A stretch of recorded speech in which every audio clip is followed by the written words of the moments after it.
Good afternoon. We are going to call this meeting to order. Staff, I will turn it over to you. Thank you, Madam Chair. Sean Bolster, staff.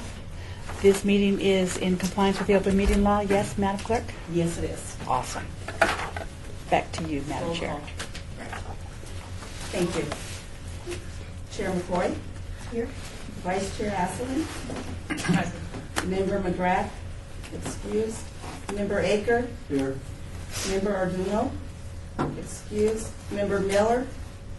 Excuse. Excused. Member Pappas? Here. I'm sorry, Devinder? It's okay. Okay. Member Hartley? Excused. Member Jordan? Here.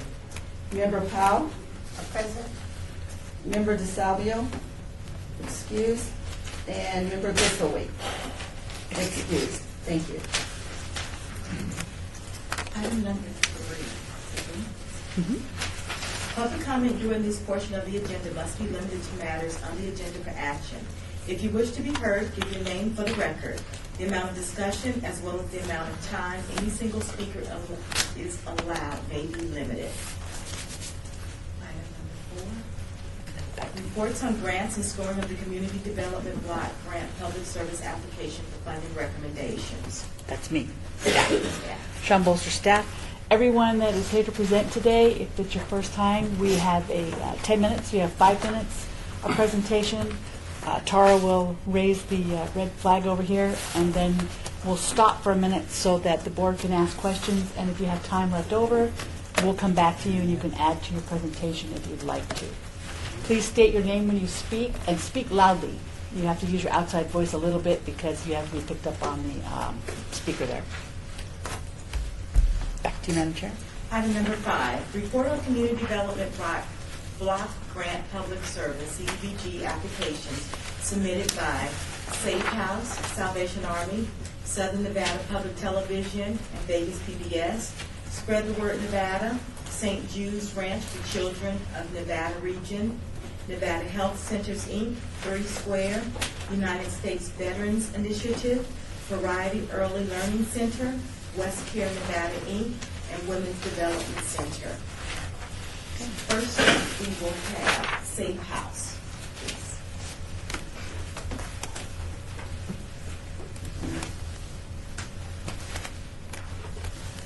Good afternoon, everybody. Thank you for this opportunity to come in and, present to you. My name is Julie Proctor, and I am the Executive Director and one of the co-founders of Safe House. We were incorporated in 1994, so with this we're celebrating our 20th year, which is very exciting for us. We are located in Henderson, Nevada. However, about 66% of our clients come from the Las Vegas area. What we do is, what I'm here for today is to ask for a salary for one of my shelter facilitators. And the facilitators' jobs are to answer the hotline calls 24 hours a day. They also are there to assist clients with any of their needs that they have, make sure that they have their medication that they need, make sure that they all have clothing and they're getting everything that they need for themselves and their children. We provide all of our services free of charge to our clients. Services include shelter in an undisclosed location. We provide them with legal advocacy. We provide them with counseling, victims counseling, as well as children's counseling. We also have a transitional program where we can assist clients that are leaving our shelter to access affordable housing and set them up with some of the donations that we take in. We don't necessarily have a rental assistance program. We partner with other organizations that have housing components to their programs. This year, like I said, we are asking for $35,296, and that would be for a full-time facilitator's position. So it's kind of a short presentation, I know, but I'm here to answer any questions you may have. Members, we have any questions? Hi, Devinder Pappas. How are you today? I'm fine, thank you. 20 years, congratulations. Thank you. I wanted to congratulate you on your 3-year funding history, seeing you came out of the red. That's always a challenge considering the services that you provide, so Right. good job. Thank you. Do you allow men into your shelter too, or is it of women's only? It's women and children only, but we service male victims also. I have a very good working relationship with Station Casinos, and if we have a male victim, I can put them up in hotels and make sure that they get all the same services as our women do. They would come to our main office for the counseling, the advocacy, and all of that. They would not be allowed to go in shelter, but we do provide services for them. Wonderful, thank you. You're welcome. Any other questions, board members? You have time remaining. Would you like to say anything else? Thank you very much for your consideration. This was one of the easier presentations, and you guys have a great day. Thank you. Thank you.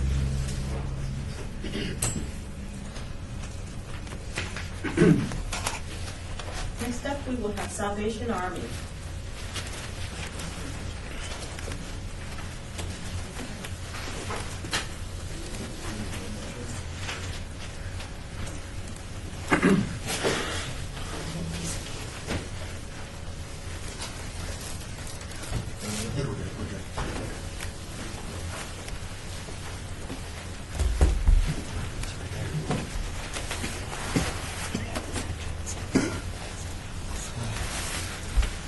Good afternoon. Before I begin, I wanted to, my name is Philip Hall. I'm the Director of Social Services for the Salvation Army. And before I begin, I just wanted to introduce everyone that's here at the table, just to give you, this is LaVon Lewis, our business manager. We've got Sylvia Benson-Davis. We've got Marion, Luke, and also Ralph Martin. And then we also have several of our case management staff and staff that are associated with the project behind us in case there's any questions. The Salvation Army is an international organization with a lineage of public service that dates back to 1865 and has evolved over the decades into a social service provider with an unmatched scope and breadth. We currently have representation in 126 countries worldwide, in addition to nearly 8,000 centers of operation across the United States. As one of the oldest and longest continual providers of social services, the Salvation Army has been serving Las Vegas since 1947, more than 67 years, with our mission to meet human needs without discrimination, doing the most good. The Salvation Army staff has an incredible amount of dedication and pride, enabling our organization to maintain an administrative and fundraising ratio of 12%, with 88 cents of every dollar providing direct client assistance. Although the Salvation Army is an international organization, local programs such as this must cover their operational expenses through private donations and grants. I'd now like to turn it over to Sylvia to share some program information. Thank you. Again, my name is Sylvia Benson-Davis, and I'm the Vocational Training Program Manager. Our Salvation Army Residential Vocational Services is a uniquely structured three-phase program that meets the individuals where they are in life. During each of the three phases, our goal is to focus on moving the client towards a sustainable level of self-sufficiency through behavior modification, constructive feedback, and hands-on support over a 3 to 12-month period. Clients are assigned to a case manager that follows them throughout their time in the program, who immediately begin to identify resources to address barriers and issues that the client may have. We believe that there is truly no one-size-fits-all, and therefore we must have multiple approaches to serving our homeless population. People exhibit different tolerances for work required, different levels of assistance, and display varied skills and abilities and interest in working. Coupled with the barriers, they must be addressed that may prevent them from having long-term job retention that will help them successfully move towards self-sufficiency. During Phase 1 and 2, a critical feature of our vocational services is to match clients to the job situation which is right for them. Clients ultimately choose to enroll in either short-term certification classes that include culinary arts, medical billing, accounting and bookkeeping, truck driving, hotel hospitality and front desk, housekeeping, and kitchen stewards, or they can engage in direct job placement activities. Clients are transported to Job Connect weekly and take advantage of partnerships with Easter Seals, the AARP for additional adult resources, and the UNLV for adult literacy assistance. Adjustments are made to the individual service plan as a client continues to move through our program. Phase 3 of the program is for working clients. 74% of our vocational clients successfully secure full-time employment. Over 50% of the clients exiting the program move directly into permanent affordable housing. Others return to living with their families after having shown that they can be responsible, productive adults. We refer clients to our Salvation Army Horizon Crest apartments and utilize our Veteran Services Affordable Housing List for locations throughout the city. Clients that lose a job are able to receive assistance for additional job placements and can access posted job leads from our assistant, who is Marion Luke, volunteer assistant in our computer resource lab. Thank you. We'd now like to have one of our clients, just former clients, talk about the program a little bit. Hi, my name is Ralph Martin. I was a homeless last year, and I became a homeless because of the loss that I have. And being a homeless at the same time being gay is hard for me. So I called Salvation Army, and they helped me out. Now, I finished my culinary arts, and before I graduated that day, I got a job as a cook in Shade Tree, where I work with women and children with shelter. And just recently also now, I'm also working with Salvation Army as a lead cook. The benefit I got from Salvation Army was wonderful, because in my situation it's going to be hard because I don't know where to put myself, being gay. But when I get into Salvation Army, I feel comfortable because they're there for me. They are my family. And now I got my college credit from school, and I'm doing well. Now I have my own apartment, and I'm happy. And they deserve all the help that they can get. Thank you. Board members, do we have any questions? Yes. Member Darrell Ewan. My system's not working, so I can't tell. How many clients do you service in this program? We normally intake close to 250 clients a year, and we end up graduating from our EES class, our job readiness classes, approximately 128. And from those numbers, we're able to successfully get 70% of those individuals placed in full-time employment. And some of our clients are interested in only working part-time, which Marion is one of those clients, and then they end up enrolling in additional certification classes to help give them more skills. And this program. Thank you, Senator Travis. I have a whole bunch, so I'll stop there with a couple of questions to see if anybody else wants to jump in. Okay? Well, let me just say my statement. Go ahead. Member McCoy, I just want to commend Ralph for coming in and having the courage to share your story on how they assisted you on becoming independent and moving back into society. And it's nice to see that you're happy. Thank you, ma'am. That's my statement. Thank you, Senator Travis. I want to echo that, and it does take a lot of courage to come in here, and it's a great story. Thank you so much. Thank you, ma'am. I saw that your expenses are down and your revenue's up from your 3-year plan. That's good work, and I know that that's really hard in this economy, so congratulations. How long, assuming somebody goes through all 3 phases of the program, what's the average length of time that they spent from beginning to end of the program? Because each person is at a different stage in their lives. When they first come in, they could have anywhere from, they can progress anywhere from 3 months to 12. Some clients, right away, they are working within that 3-month period, but others take a little bit longer, which I'm hoping we have time for Marion to share her story.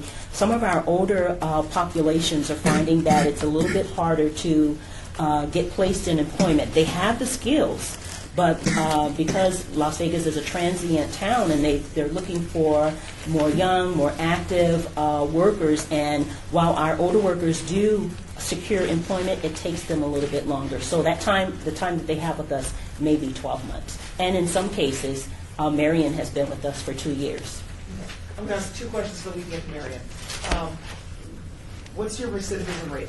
Do you get people that come back after they've gone through and just haven't been able to quite make it and need more help?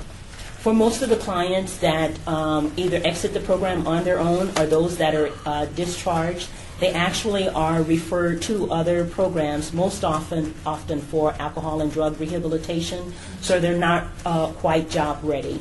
and we're able to assess that, I'd say within the first maybe 2 or 3 weeks of them being with us, that our services are not appropriate for them because they're not ready to enter the job market.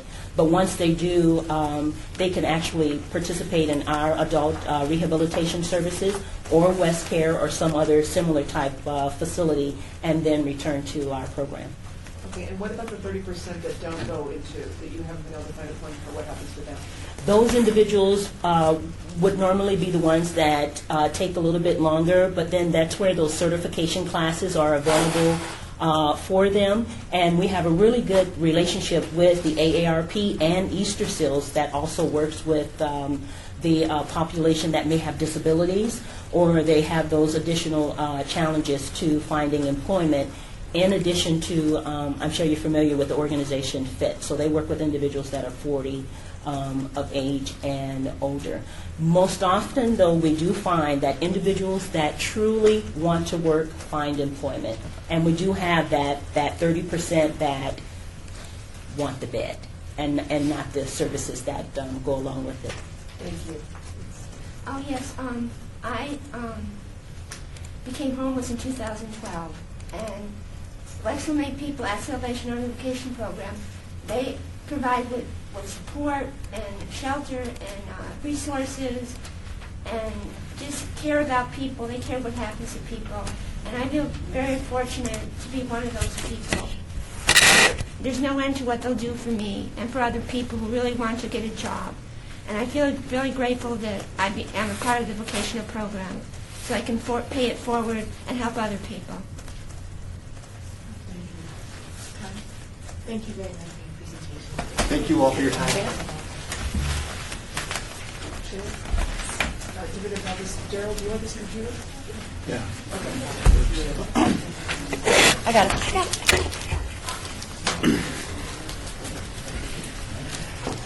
Your safari just wanted to go somewhere else.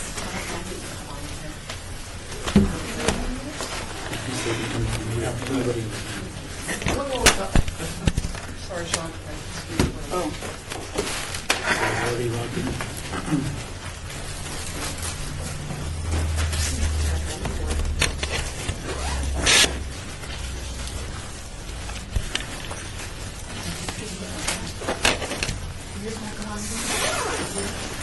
Are you an applicant?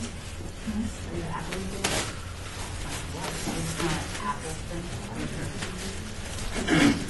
It's worked every other time. What do I do? Just click on the Sean post?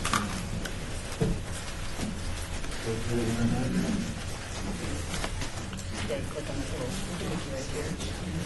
Oh yeah, click there. Click up. X there. Double click on the E right here.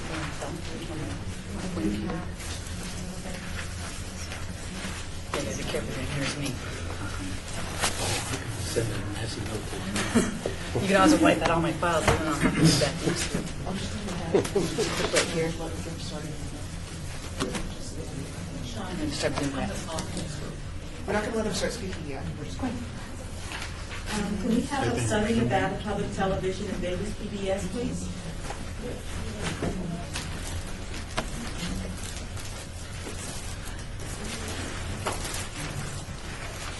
Please hold on just for just a second. Sure.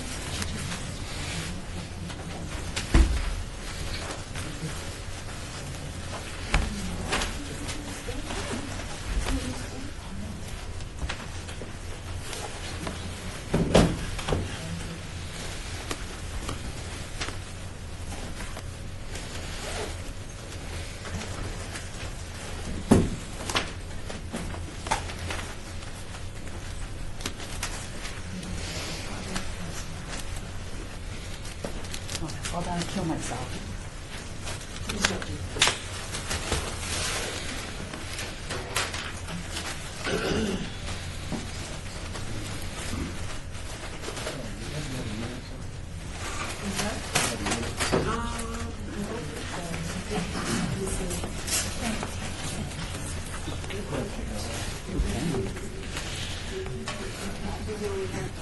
Okay, thank you.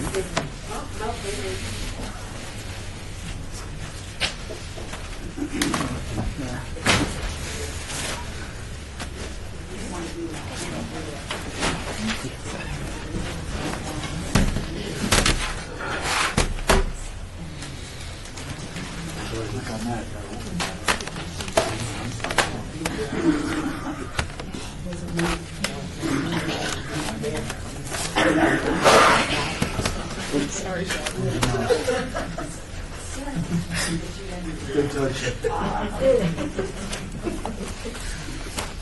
texted her this morning and said, I'll be there. She says, I can come. I said, just try to reduce your stress one piece at a time.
Minor technical difficulty.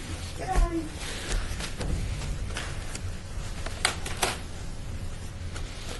Cool. Shall we have to use it?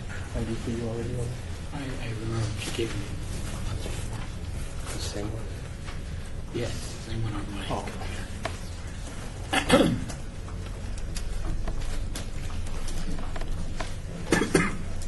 You don't want to just like write that down or say it on the record for us?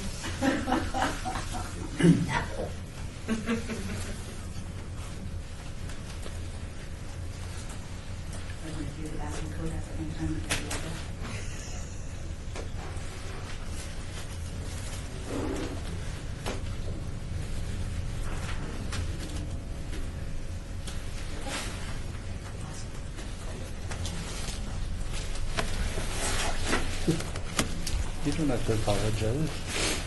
Thank you for your patience. Thank you. Good afternoon. My name is Lee Solange. I'm Director of Education Services. I have the pleasure of having with me today Jessica Carroll, who coordinates our Ready to Learn early childhood and literacy efforts, and Brandon Merrill, who is our business manager in case there are any financial accounting questions. As I heard the earlier presenter talk about 20 years, made me think, and I know this dates me a little bit, but this may be my 20th CDBG presentation. And the one time I was caught off guard was when there was an accounting question. So ever since, we always bring our business manager with us. We are grateful to all of you individually as well as collectively for the work that you do, and we are grateful as an organization, as a community, that you've seen fit to support our childhood literacy efforts for many, many years. Vegas PBS has been serving the community here in Southern Nevada, Las Vegas, for over 45 years, and our literacy community outreach efforts have been recognized nationally for excellence. And as we've all had to go through incredible periods of growth and economic challenge, the need for the services remains a constant, as you know. So I will let Jessica talk about specifics related to some of the deliverables that we provide. But I did want you to know, as an organization, we retain our commitment to service, to community outreach, to literacy, and thank you for what you have done for us in the past. All right. Hi, everyone. I'm Jessica. Thanks again for having us here. And I'd also like to recognize Sandy Wachtel. She's our literacy specialist on staff. And we also have a staff of 6 other part-time professionals in the literacy field. And our role in the organization is to go out into the community, and we provide instruction on how to use our PBS Kids programs to really maximize the educational value at home. Because we know kids learn from watching Sesame Street and Super Y and all the other programs that we have on air. We also know there are things that families can do at home to make the learning even stronger. And so that's what we do when we go into the community. And we share with our families a learning triangle. And it's a 3-step process, and we try to make it very easy for families to enrich the education at home. And the first step, we do a little sign language with the family so that they can remember. The first step is watching TV, and watching TV together and choosing our educational programs.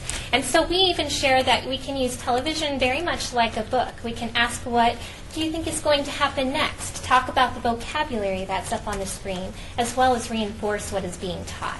So we call that co-viewing. The next thing that we encourage families to do at home, we do the sign for reading a book. And we're able to provide books to every family who attends our workshop, thanks to the support of grants through CDBG. So we'll talk about a topic, we'll watch it on TV, and then we'll read a book that follows along with that topic, and we provide that for the families to take home. And the last step of the triangle is this in sign language, and this means doing an activity. So we share with families how they can do a simple activity related to the topic at home as well. We do a lot of extensive record keeping and tracking and just making sure that everything that we are doing is being used and the families find valuable.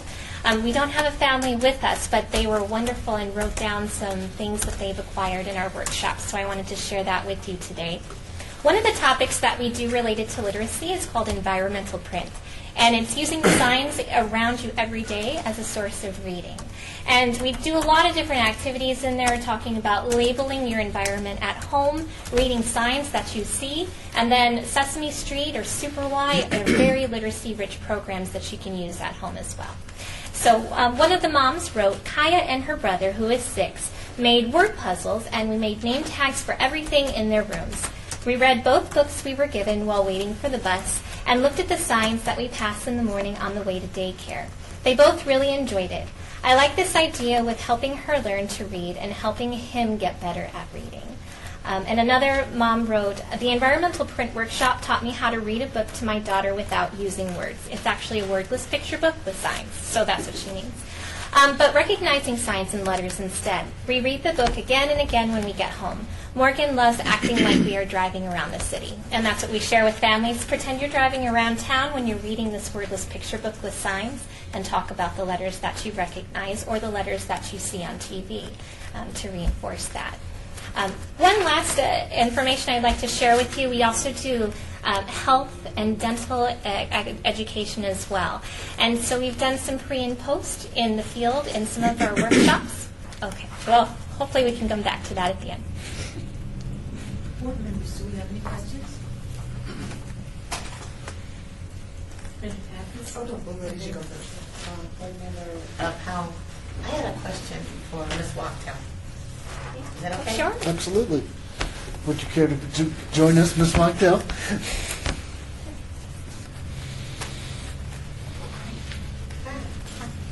What is it that you do for this agency with regard to literacy? I work for Jessica, and I'm the literacy specialist there, so consulting workshops. So there's 9 different workshops that we do, and there's also other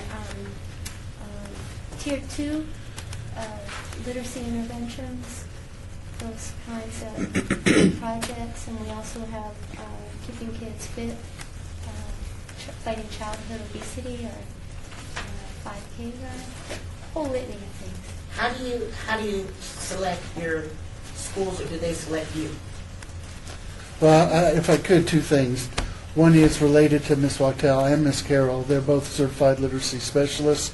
We are quite vigorous in the people that we screen in terms of representing us, that we want highly qualified professionals. In terms of the sites that are chosen, we tend to identify those that have the greatest socioeconomic needs in terms of at-risk populations or in terms of literacy or health issues. So we try to go where the need is the greatest, is maybe another way of saying that. And we do extensive services here. Hi, Governor Pappas. I saw your budget. It looks like for the 2 of the 3 years you've been in the red. How have you handled that and still been able to provide services to your clients? If you're referring to our financial statements, it's a common misconception that we operate in the red as far as if you do not include depreciation. I always do that. So if you take out depreciation, 2 years ago we did go through a year where we were in the red. So luckily we had some reserves that we were able to dip into in order to maintain that. However, if you see last year, we actually turned about $1 million in the black for the Vegas PBS entity as a whole. Southern Nevada Public Television is our 501c3, and that's where the money stays. It operates through the nonprofit side. So, Okay. Thank you. I love the incorporating sign language into what you're teaching. It's a neat concept. How do you face the challenges with the parents that are not literate and getting them to partner with their children? Do you find that there's a barrier there that they don't want? They're embarrassed. They're uncomfortable. They don't want to help.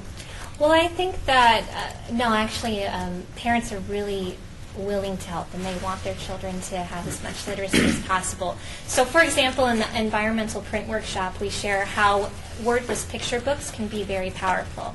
You don't necessarily have to read every single word on the page, but just through oral conversation and sharing the stories out loud, your child's acquiring vocabulary. Whether it is in English or Spanish, that's a great bridge to learning English. So we encourage that, as well as watching Vegas PBS. You can turn on the closed captioning, and that's a very powerful way to help increase literacy in the home. And a lot of families have even shared with us that watching Sesame Street with their children, they've acquired some English language skills as well. So there's a variety of different means that we share so that it's not, so that we can reach anybody regardless of what their literacy or their language is at home. All of the strategies we share can be applied. One more, and then I'll let you finish your thing. Oh, thanks. How can you track? How can you demonstrate how successful your program has been? I don't know how you measure. How do you there we go. Measurables. That's the word. Well, actually, I have a little bit here, and what we have started to do is do a pre-survey just with parent feedback and habits at home, and then we revisit them 1 month or 2 months later to see if any of their behaviors have changed. It is all self-report data, but I do have some information here. This is in regard to our nutrition workshop, and we share a variety of strategies to help increase eating healthy foods at home, especially with a preschooler. And a lot of our programs fall in line with this, too. Daniel Tiger is talking about trying new foods to the Science Kid. So in that, we ask families what their habits are currently. Are they monitoring portion size? Do they check the sugar content in their foods? Do their children help them prepare meals? And those kinds of behaviors have been shown to lead to a healthier life. So at this one instance, it was a very small sample size, but we had 23 parents in a workshop. Okay. Oh, I'm so sorry. Oh, that's okay. Thank you very much. Thank you. Thank you.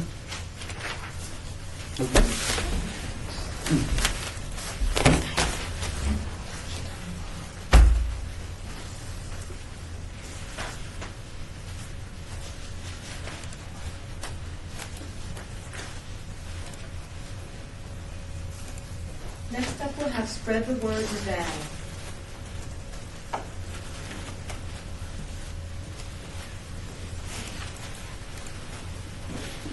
Hi, good afternoon.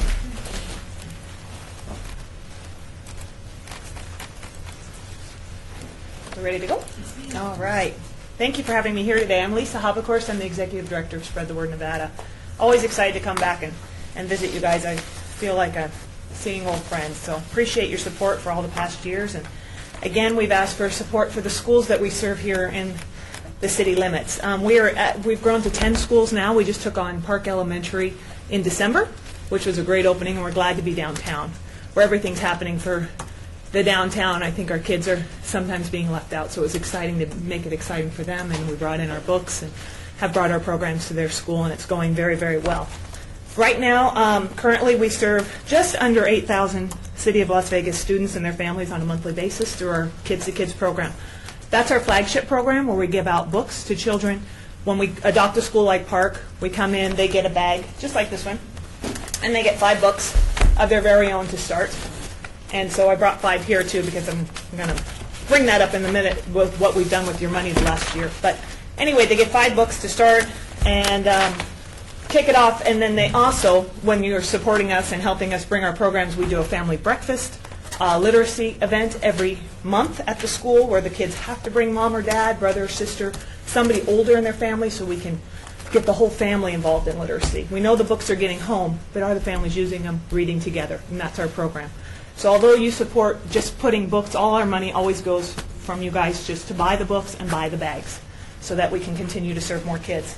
But that family literacy program comes along with our program, as well as we started a mentoring program about 4 years ago where we look for members from the community to read one-on-one with struggling readers in our schools. And that's been very successful as well. Right now, we are, like I said, about 8,000 children. Looking at last year's funding, we were able to buy a bag and 5 books. It was about $28,000 you gave us, and we were able to supply a bag and 5 books for almost 6,000 kids. We do gently use books. That has helped us tremendously, getting donations from the community to give back to the kids, and they're beautiful books, and so that's been a big help as far as our finances. So far, we're at about 2.7 million books through all our programs in all our schools, but I wanted to talk about just the city here. We've been looking at the impact. Somebody asked an impact question a minute ago, and I'll just answer that now. We've been looking at our CRT results. We had UNLV take all our schools and look at CRT results from the years that we've been in those schools to as long as we've been in the schools, and looking at their reading levels and their achievement. Overall, we're at a 24% increase in the schools we serve. Their literacy scores have gone up. The city, particularly, is a 21% for the 10 schools that we're in the city. So we're really proud of that, and we're a part of helping the schools raise those literacy rates and get those kids reading more. We're also a part of the Downtown Achieves. That's a big movement here now with the city. With the 7 elementary schools, we are in 3 of them. Our plans are to take on 2 next school year and 2 more schools the following school year. So we'll be in all 7 serving those schools. So we're excited about that and to the growth into the city. And I wanted to share a couple other things. We're starting a summer reading program this summer. We're partnering with 3 Square to do our programs throughout the summer. We've been bothered by 9-month school, all of them going back. Now I know some are going year-round, but not all of our schools are. And we want to serve the kids all year long. So we're going to start wherever the kids gather to eat lunch, we're going to be there with our books and do our reading program and give them books throughout the summer. So we're excited about that. And most recently, as far as this Monday, I found out that we are just named a 4-star charity from Charity Navigator, a national organization that looks over charities, and they look at transparency, they look at financials, they look at management and program services. And they only give 4-star to 25% of the charities across the nation. There's only 9 in the Valley, and we're one of them, the only one in Henderson. But we're based in Henderson, but we serve the whole Valley. So I'm very excited about that because I think that really tells you a lot about us and that you're really funding a wonderful nonprofit when you choose to fund us. Board members, do you have any questions? Thank you, Kathens. Thank you. I feel like the squeaky wheel. Question number 26 on your application, it only shows that you've applied for funding from Clark County and other foundation sources. Why don't you reach out to the state or the other counties? You know, we used to do North Las Vegas and kind of quit that. We've applied about 4 years, got nothing, so it's kind of quit spinning our wheels there, although we do serve schools up there. We've never been successful in the city of Las Vegas, I'll be honest with you, too. We've applied there and never, or not city of Las Vegas, I'm sorry, city of Henderson. It's also been a staffing issue. I just now hired a grant writer with experience of writing those bigger grants. It took a while. We've only been a 13-year nonprofit, so it took a while to be able to raise the funds to hire somebody of that caliber. And so I look to that, especially with our growth. We have 30 schools on our waiting list, and we plan on getting there within the next 5 years. That's our goal. So we'll be at 60 schools in 5 years, we hope. Have you ever asked for donations from publishers? We do all the time. And we get big shipments. And actually, right now, because of our books and because of our growth, we're actually starting to look at Phoenix and Southern California, looking at the Goodwills. Goodwill's a big partner of ours. They give us all their books they don't sell, children's books. So we're starting those relationships out of state because there's just so many. We're giving out $32,000 a month. So to keep up with that and keep our donations, if we can get more bang for our buck by driving across the border and getting books down there, we'll bring them up here and use them in the valley. Have you ever talked to some of the professors like Dr. Georges at UNLV, and she has a real tight collaborative with some of the illustrators and writers, and they send her boxes of books. She has a library that literally challenges the UNLV library just in children's literature. No, but I would love to write that name down. That is not one. We do have a professor from UNLV on our staff, but she's never brought that. Not on our staff, on our advisory board. But I don't know that name. But that's great. Yeah, I'd love that contact. Mr. McCoy, I just want to piggyback off her and ask, who else do you guys partner with here locally?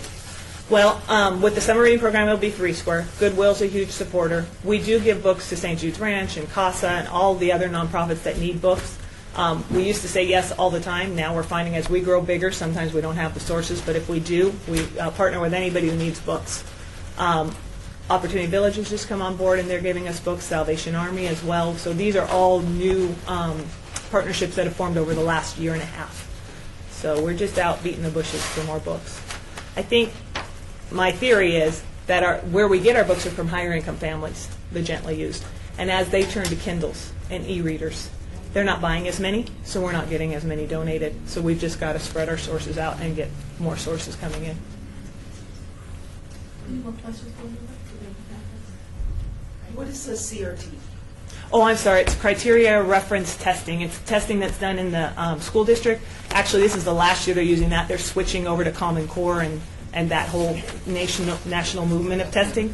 But it's the yearly, when I was even teaching 12 years ago, it's the same test that they use every year to compare the kids across the district, across the state. I'm not sure if it's done in every state. I think there's different ones in California and so forth. What are the age groups? We are primary grades. We are kindergarten. Well, if our schools have preschools, we serve them too. So preschool through 5th grade. Our goal is to get them reading by 3rd grade, but we serve all the way up through the 5th grade. We found those kids felt left out if we didn't serve them. They let us know.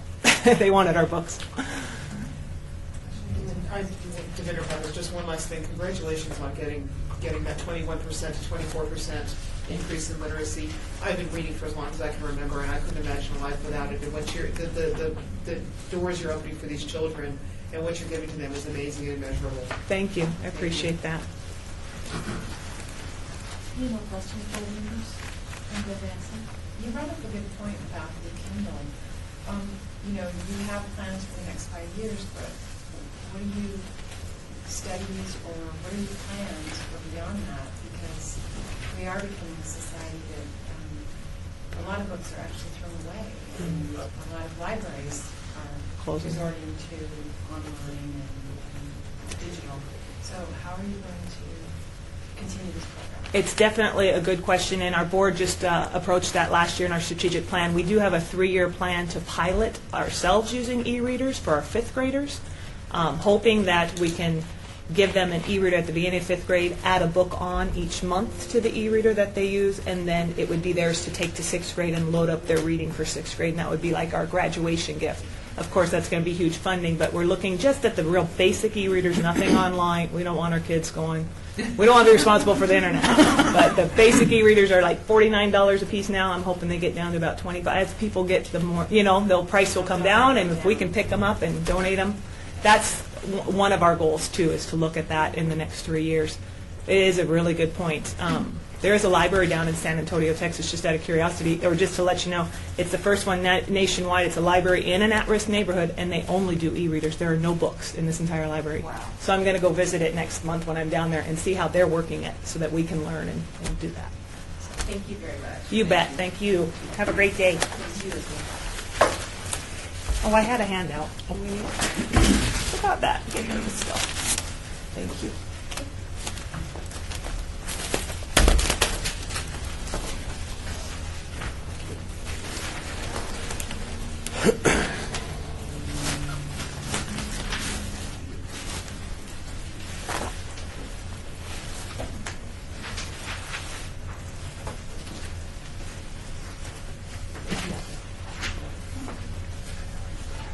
Next up, we'll have St. Jude's Ranch for Children of Nevada Region, please.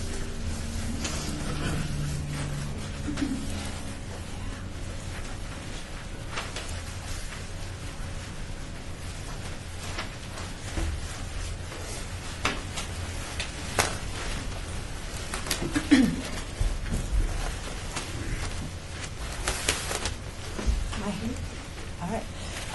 My name is Maisha Wilson. I'm the Regional Director for St. Jude's Ranch for Children for all programs in the Nevada region. With me, I have the CFO, John Berry, and then I also have one of our former residents of our Crossings program who's also an employee of ours now, and her name is Jessica Henshaw. So I'll give just a little background about our program, and then John can go over the financials, and then Jessica can tell her story really quick. The Crossings program, we began getting funding in 2009 to build it from the ground up. In 2012 is when we had our first resident. And since then, we have 15 beds actually at the Crossings program. It's on Tropicana and McLeod.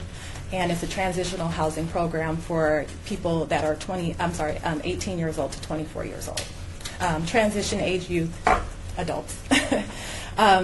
A lot of our residents that we have there are either have aged out of foster care or just completely homeless, from other agencies or other homeless shelters in the community as well. The requirements to come into our program is that they have to be homeless, obviously. They don't have to have a job or any kind of income, any ID, anything like that. We take them directly off of the street. The services that we provide for those young people are any kind of assessments, drug assessments, education assessments. We provide GED training.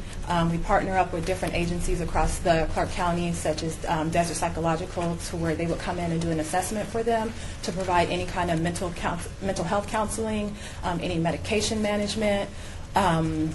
When they come, they get intense case management to get them ready for jobs. Within the first 45 to 90 days, we require for them to have a job. It doesn't have to be a full-time job. It can be a part-time job. But then our case managers just work with them to make sure that they are successful in their jobs in the community as well. As they become, stable in the program, we begin to collect 30% of their rent. Of their total income, and then upon graduation, they get all of the money back, 100% of the money that they paid us for rent, to successfully move them into their own apartment or into their own roommate situation, into permanent housing situation. And that's pretty much what I have as far as that part. Just to add to it, I think what we try to accomplish with the Crossings program is this is the last chance that we see some of these people are going to get. They're sort of forgotten as they get older. They're just take it for granted. They don't fit in any other in many of the other type programs. So we're trying to give them one last chance. And as such, the case management role that we take is really intense. We want to make sure that they're not back out, that they're really provided with educational opportunities or job training or whatever's appropriate. We help them in terms of getting jobs and support them even after they've left. And this doesn't come out of the Crossings monies per se, but as an organization, St. Jude's has an endowment that allows for the granting of scholarships. So in cases where there's educational training or job training, we can use that scholarship money and apply it to persons in the program. And again, we're trying to take a long-term commitment. In terms of funding, we get about $235,000 a year comes from HUD to supplement the housing costs. Beyond that, we look for grant opportunities and the generosity of our donors to our corporate offices. Also in that, we don't charge back any kind of administrative fees or any kind of corporate fees. That stays within our national organization. And what we do is just the national organization supports this program. We're trying to use it. We're trying to leverage it actually into expanding into other similar type programs for homeless of the certain ages to help expand that program. And look too within the Crossings. The complex that we built with HUD's assistance 2 years ago has, like Maisha said, 15 units. They're studio apartment units. We're looking at the possibility of doubling up on some of the units whereby people will have roommates, just so we can service more people. The objective is to get out there and just get people one by one and give whatever support we can through any available means. Yeah, definitely. The kids that I call them kids, but young people that come to our program, we're finding that we have a little bit of a waiting list. So, like John said, we're starting to see how else can we serve them by possibly giving them a roommate situation, because that's a reality. And as a young person, you're going to have a roommate. You're not going to have this nice studio apartment, by yourself. So we're just really trying to give them a realistic approach to just transitioning out there into adulthood. So I'm going to let Jessica talk because I don't want us to run out of time. But so I went into the program July 2012, and I went in because I don't have a relationship with my family due to there was some abuse, and I tried to talk to them about it, but kind of was like put back of me lying about it, and then I decided I wanted to go into the program. And as I got there, it took me time to get used to people and everything that was going on. And I stayed until March of 2013. And when I came out with a family, something that I've never had. They've done so much. Being there, having a door that locks, it felt safe. I felt safe. I love the fact that we was able to call them and talk to them if we needed help, they was always there. And for me, I started off I've had a couple jobs while I was there, and as I was getting ready to transfer into my own apartment, because I successfully graduated out of the program, I ended up losing my job. And Denise, the program manager, she was like, Jessica, come with me to the ranch. And I went to the ranch with her. And, next thing I know, I'm shopping in our gift shop. And she's like, Jessica, come here. I want you to come with me. And I was like, okay. She's like, oh, I want to introduce you to everybody because you're going to start working here Monday. And so I started working with them. And it was on a job training basis. And I started that. And I've actually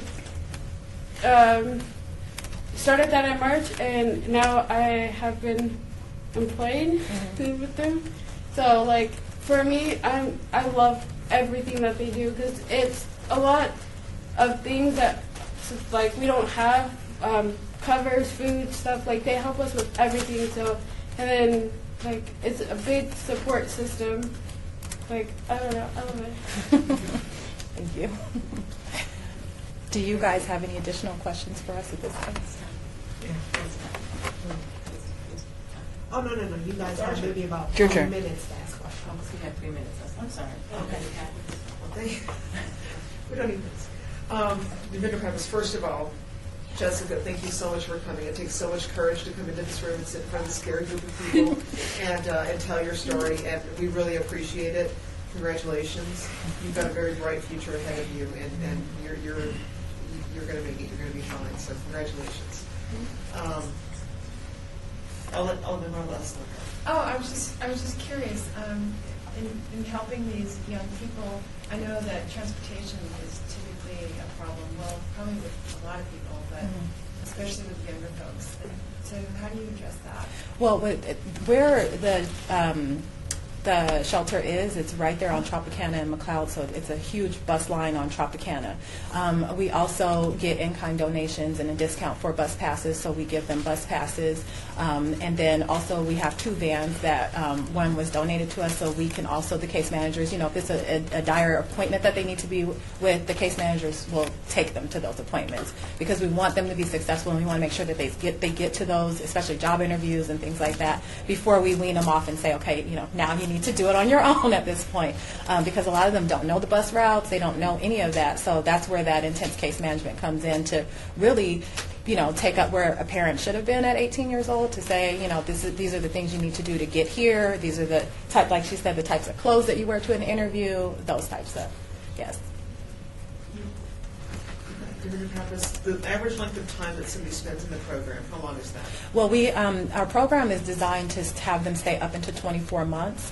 But because of the intense case management that they're getting, our kids, young people, they stay anywhere from 6 to about a year, from 6 months to a year. That's more of our realistic time frame that we have. But we do serve those harder to serve kids. Those ones that are definitely have. Sorry. I want to sneak one more in. Okay. You collect the 30% of their salary, Correct. and then when they complete the program, you give them money, you give them a starting bonus. That's great. What about the ones that don't complete the program? Even if they don't complete the program, we still give them that money back. So say if they, decide we're going to go ahead and move this week, even though it's against our recommendation, we still will give them that money back. Thank you. Yes.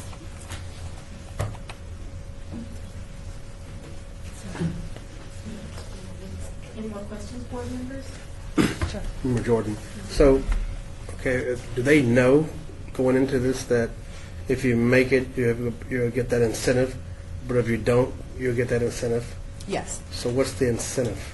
It's success. Of success for Yes, them? it's success for them, and that's where the case management comes in, to make them want to succeed. Like Jessica said, at first I kind of didn't get it. I was there like, and to be honest with you, some of our clients come and go. They'll come and then they beg to come back because they say, oh, well, I really see that I need to make it for me, not for the money or for you. We have a client right now who she's been in the system for years. I've known her since she was 12 years old, and she's now 21. And she said, Crossings, it was nice because I have my money, I can save it up, but now I really have rent that's real rent, and it's $500, and I really need to save my money. Like she understands it from there. And, some of the kids, they will get it, and some of them they won't, and it might take, a couple rotations with them before they actually understand. Thank you. That's it. Thank you very much. Thank you, guys. Thank all of you. Thank you.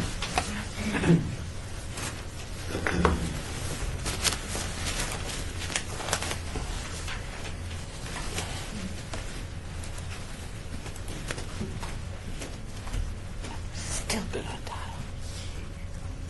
Next up, we'll have Nevada Health Centers, Inc.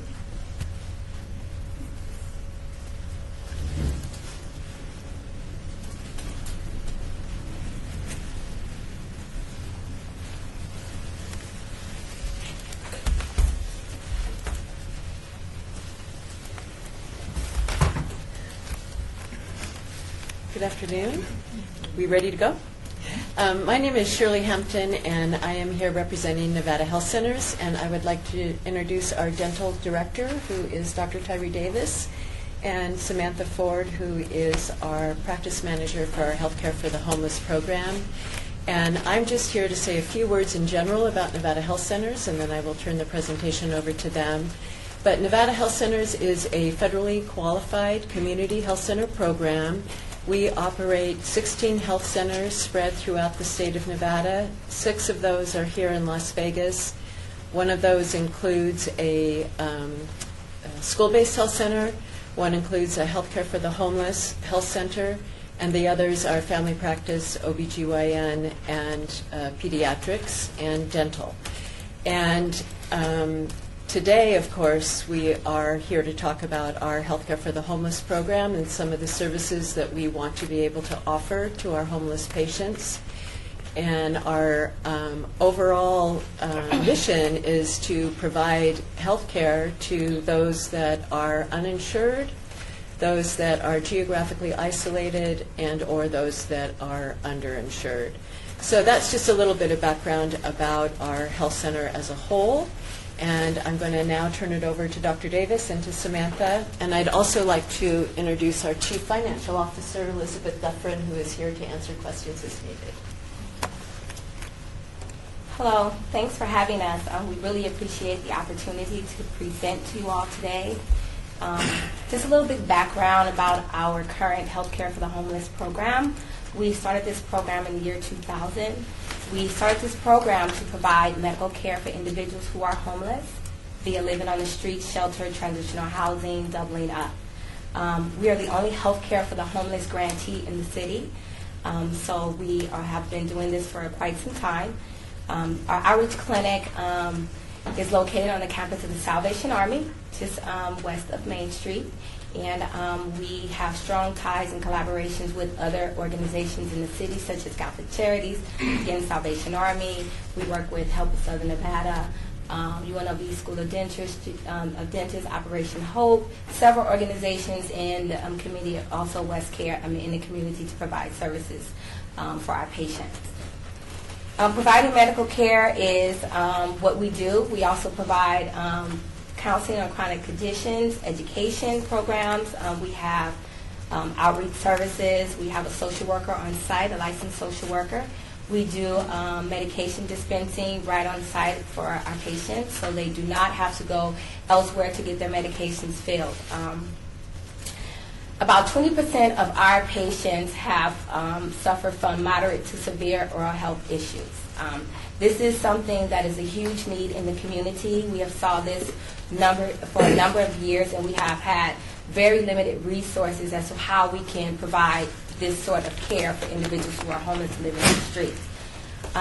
As a result of that, we sought out grant funding last year in 2013 to provide, we received MGM funds to cover the cost for dental care for our patients within the amount of $12,500. We started that program to provide oral health care for individuals who are living on the streets in October 23rd, 2013. We've spent down $9,998 so far. We anticipate spending down the remaining balance of those funds in the first and second week of April. So we are close to depleting those funds, and we will then be out of funding to provide dental care for individuals who are homeless. So we present to you all today and to request funding to be able to expand those services and to provide dental and oral health care for individuals who have very limited resources otherwise. We would like to utilize these funds strictly for dental care, direct care. We will not use these funds for any operational costs, supplies. We will utilize our current facilities that we have within our organization, our current staffing to provide the care. We're just seeking funds to provide direct care for individuals who are living on the streets. We also understand the need in terms of replacing the teeth. We will look in future to provide those services because we do understand that it is individuals are not socially employable if they have missing teeth. But we are really focusing today and at this point in time on getting individuals healthy and out of pain. We have been we have played a huge role in Project Homeless Connect for a number of years, providing multiple services for medical services, immunizations, but dental has been something we have struggled with at this particular event due to the fact that we were previously operating and providing care, dental care for individuals at Project Homeless Connect via our Miles for Smiles mobile unit, dental unit, which we had to retire in 2012. In 2013, we started a voucher program utilizing the $12,500 that we received from MGM, and we received funding for that, but we have totally spent that down at this point in time, just about. So we are just presenting to you guys today to say, hey, we're in need. We're here to provide the services, and if you would be so gracious to help us out and to help us provide a much-needed service to the community, we would greatly appreciate it. Any questions? Computer Preface, hi. Question number 8 on the application described the number of clients served over the last 3 years. It says 0 in the current year, 8 last year, and 24 in the year before that. It seems like it's going backwards. Like a funding. Right. So are we speaking about the dental piece, correct? I'm just looking at question number 8, which is how many clients successfully participated in the program in the past 3 years? Well, we've had very limited to minimum funding to provide dental care within the last few years. So I'm assuming that that's as a result of due to very minimum funding to provide dental care. That makes sense. Question number 6 references requesting additional funding from other agencies. and it's not showing that you've applied to some of the other agencies. Is there a reason? My name is Katie Murphy-Bain. I'm the development manager. We have, yes. We applied to the MGM Voice Foundation, and that was the funding that Sam referenced for the dental. We are currently exploring funding options, but it's very, very lean out there. There isn't a whole lot of funding for homeless dental. It's not a big hot button issue, but we are currently definitely looking for more funding.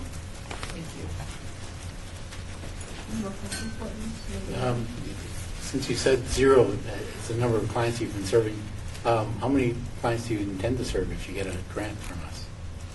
We intend to service at least 100 clients with the funding that we are seeking today. Our main focus is to focus on emergent care. We have a lot of patients out there that have a lot of teeth that are fractured off and they're in pain, and we want to be able to focus on getting them out of pain, certainly, and then creating a better oral health environment and then better overall health as well. And currently, we have a waiting list of 70 individuals waiting for service. That we created this waiting list from Project Homeless Connect last year in November, and so we are trying to get additional funding to be able to assist those that are currently on our waiting list.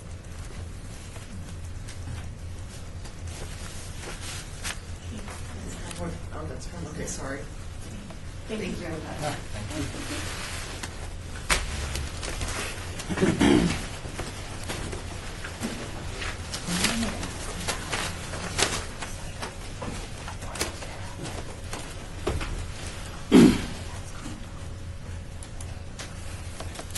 Next we'll have 3 Square, please.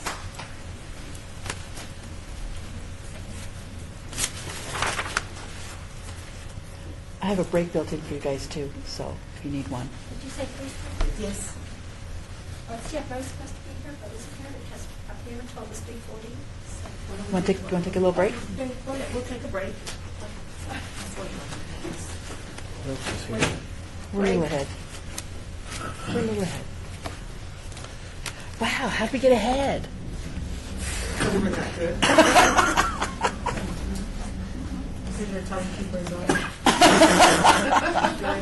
Because we started on time, maybe? My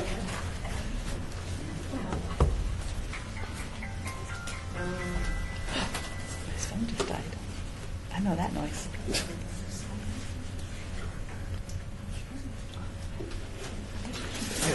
Hey, Philip, off the record, I wanted to ask, but staff's not allowed to ask questions. I'm going to fix that.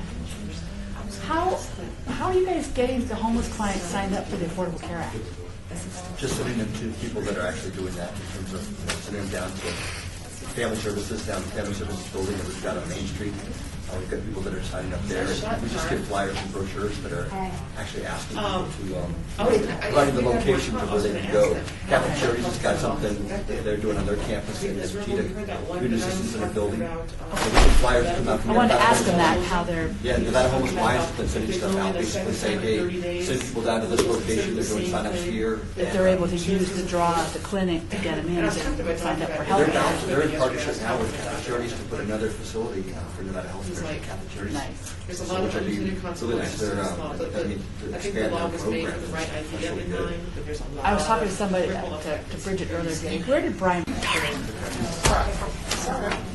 Sarah. No, Sarah. Tara with a T. Sarah, Tara.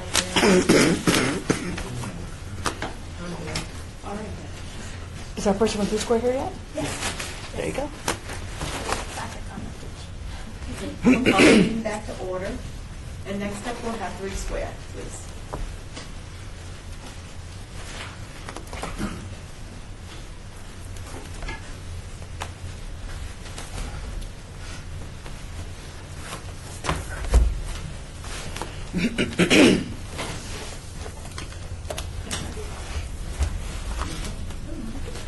Thank you for having us. I'm Cynthia Radley,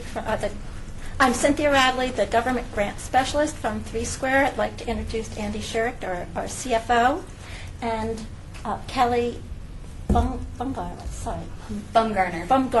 She's one of our. She's from Nevada Hand, which is one of our partners in our senior share program, and she'll talk a little bit about it. So I'll tell you a little bit about our senior share program. That's what we're applying for funds for. We're asking for funds to fund 200 seniors who live in the city of Las Vegas in our senior share program. Our senior share program provides seniors who live with chronic illnesses a supplemental box of highly nutritious food, not the normal food that you would get at a food pantry, and they get it twice a month. It has lean protein, it has fresh produce, it has whole grains in it, because they have chronic illnesses, either diabetes, hypertension, or high blood pressure. And in order for a senior to qualify to be on the program, they have to meet 4 requirements. One, they need to be food insecure. They also have to have a medical condition, either diabetes, hypertension, or high cholesterol. They have to be able to prepare their own meals, because the food we supply is not prepared. And they have to be receiving at least one form of assistance for food from a 3 Square partner, such as getting food from a food pantry or getting SNAP benefits through one of our, having applied either through 3 Square or one of our partners. Our program was launched in the fall of 2010. At that time, we had 6 sites. It was a pilot program with over 400 seniors. And today we have 20 sites with over 1,200 seniors.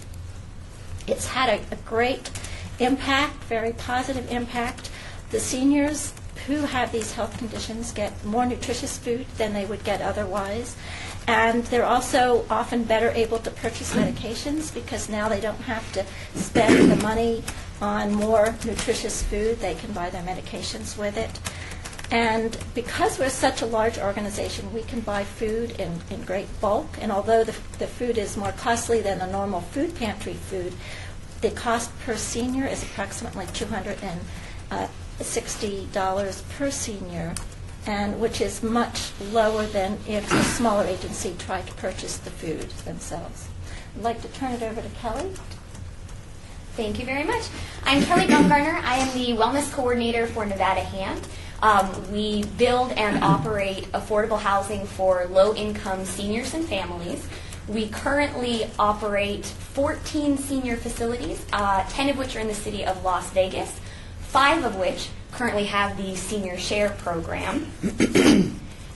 We began Senior Share in May of 2013. In the almost year since we've introduced the program to our residents at those properties, we have received and distributed over 15,000 Senior Share packages to over 400 senior residents per month. It has made an extremely significant impact on those individuals' lives. I personally have interacted with seniors who have cried and told me that they'd like for me to express gratitude to 3 Square for the Senior Share packages, because for many of them it was the first time in years they had had fresh produce. That's a really big selling point for Senior Share's 3 Square program that they feel makes their lives much greater than SNAP benefits or some of the pantry goods that they receive. I've also had seniors express to me that they have been able to fill prescriptions that they didn't fill in a very long time because they now have the food from 3 Square and Senior Share.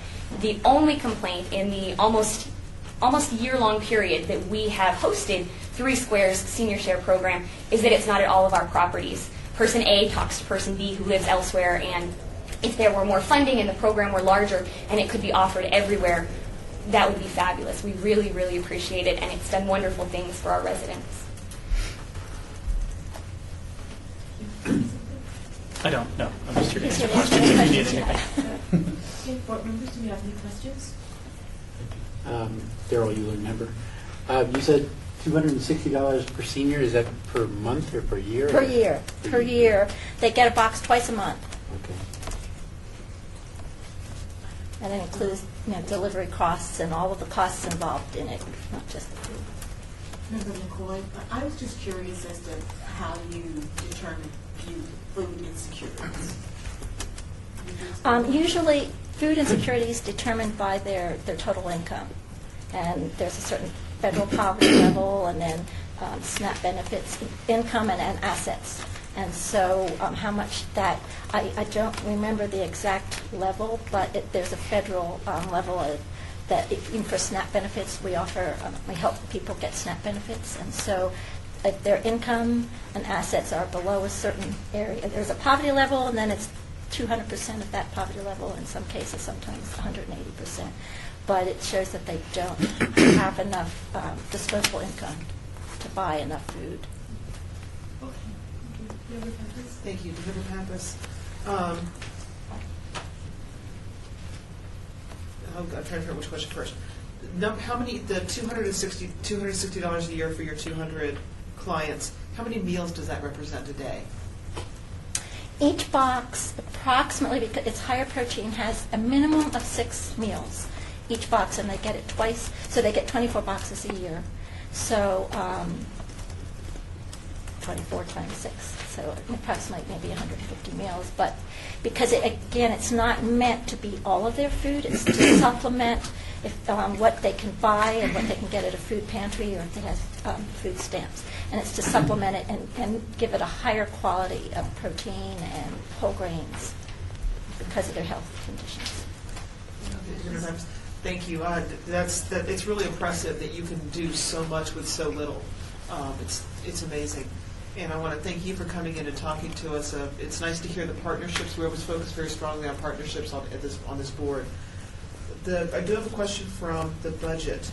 On the 3-year plan, it shows that there was excess revenue after expenses. What happens to that excess revenue? What do you do with that? It's restricted to be used to the program in future years. This program was initially started by the Lindsay Foundation, Kirk Kerkorian's foundation, and he has a very special interest in seniors. And what he decided when he made that initial grant was that he wanted that program to exist in perpetuity. He didn't want us to just, once the donor interest in that was gone, to basically pull seniors off of that program. So there is a fund available to keep that program going as long as we can. Great, thank you. Any other questions, board members? Do you have any?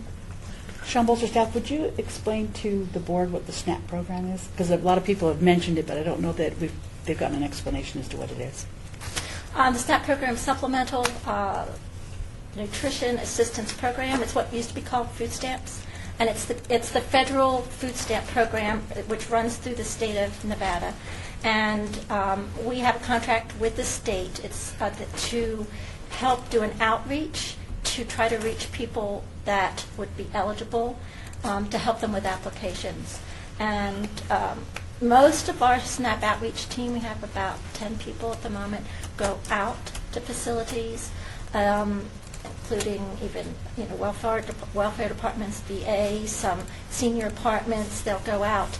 But people can call in. We now have a call center so that people can also call in if they have transportation issues to help with the application online.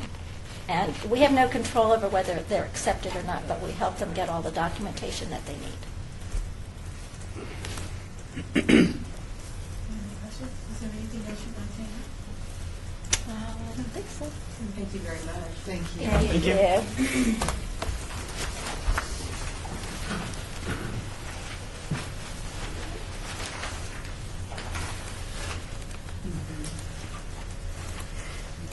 Next we'll have the United States Veterans Initiative.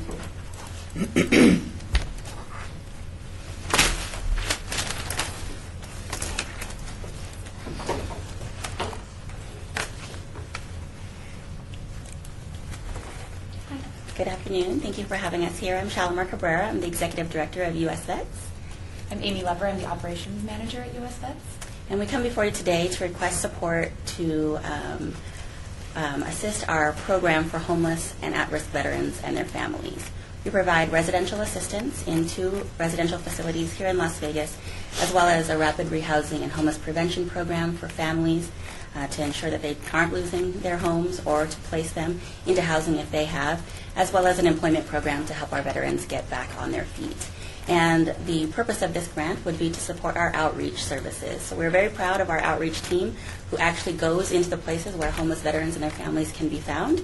Through the years, we have found that more veterans come to know about us through word of mouth or through referrals from other agencies, but but we still feel it's important to be in the places where veterans are in need of our services who may not know about us or who maybe just need some repeated visits where they're living in order to find out about the services. So our team goes out into the desert parks, the camps regularly, all of the shelters, soup kitchens, parks, all of the outreach events throughout the community, different agencies, VA clinics, anywhere a homeless veteran can be found, literally as grassroots as getting into the tunnels that run underneath the strip where many veterans are living. So our outreach team visits those locations with our vans, brings services, the list of services that we can offer, screens them, or refers them to services based on what their needs are. Sometimes we encounter a veteran who might need medical services that we might not be able to provide, but our goal is to try to be that answer for that veteran.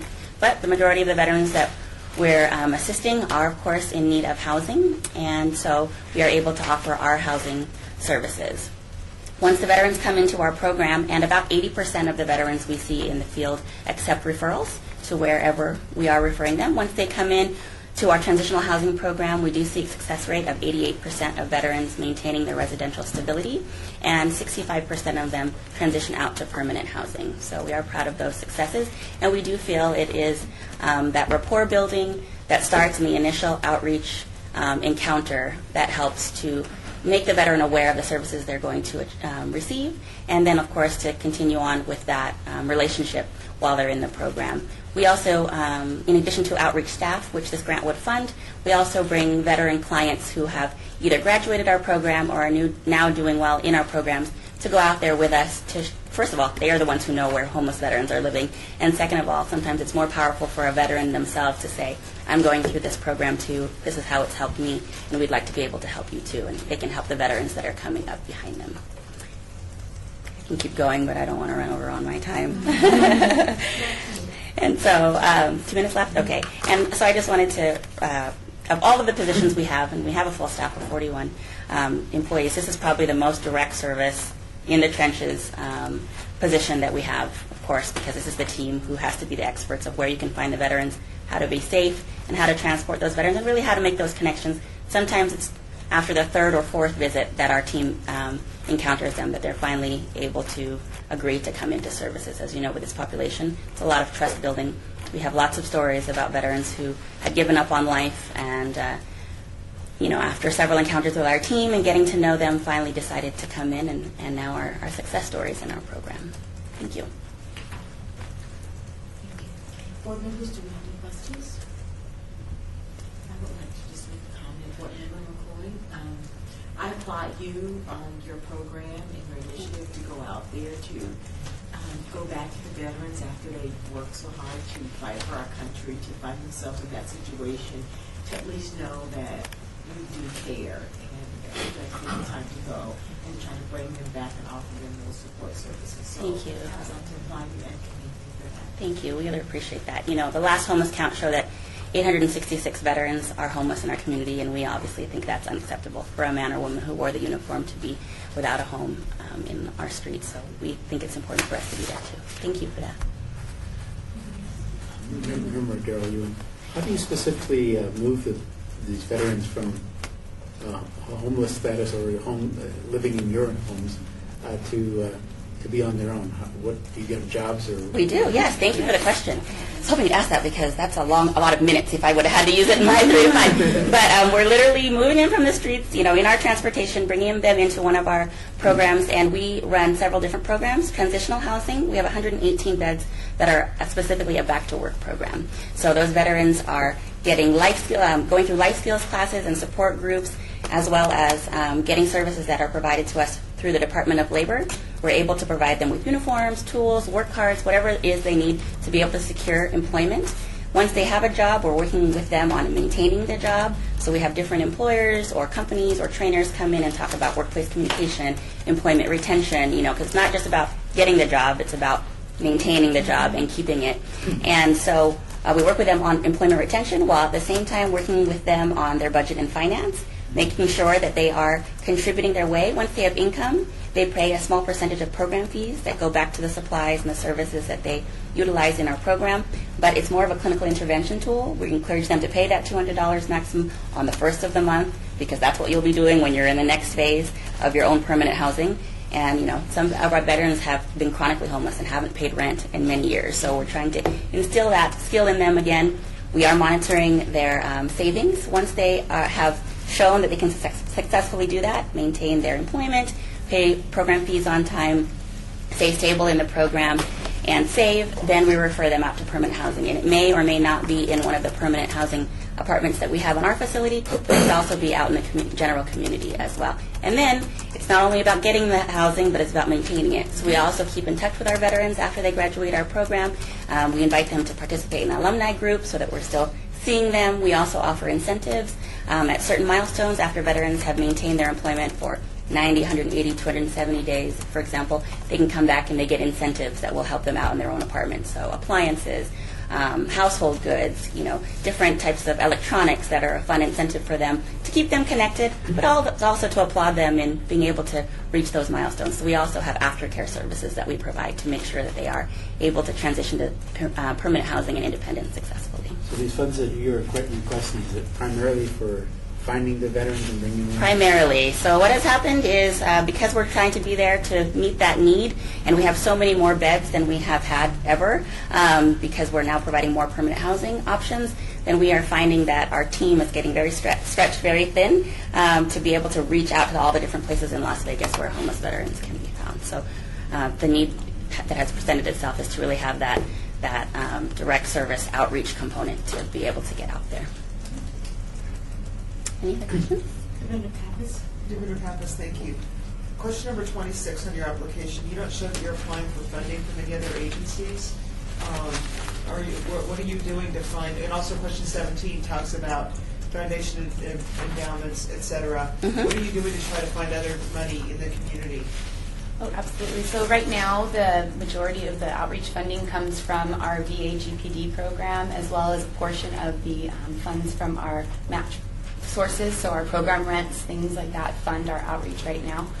So what we're looking to do is kind of focus on funding outreach with these funds so that we can diversify those funds and use them in other ways. If we aren't able to utilize these funds in outreach, then we would be able to use our current existing pots to do that. But this would really free up the ability to use those funds to support the programs more directly, the client services. And I did want to say, since we applied to this, we did actually apply to the Clark County OAG grant. Yes. So that just was last month. Yes. So we've done that. Diviner Pappas, I have one last question. What's the average age of the clients that you're seeing now? 45. 45, and that number has significantly dropped, although 45 is still not probably the veteran that you expect that is coming home right now. But our average age for many years was 55. It has significantly gotten lower and lower because, of course, the troops coming home. We're also seeing many more female veterans with children coming into our program, so our demographic has certainly changed. We still see the majority of the veterans are Vietnam veterans, probably because of how many served in that era and are still having difficulty transitioning, but are definitely seeing a much younger population coming to us, and that of females with veterans or with children that we hadn't seen as much prior to the last couple of years. Okay, thank you very much. Thank you.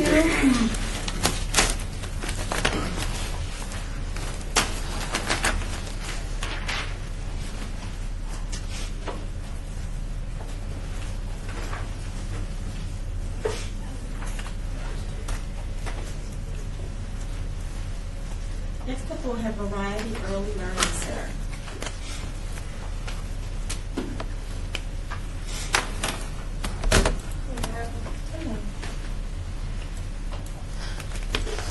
Hi, I'm Toya Glass. I am the Executive Director of Variety Early Learning Center.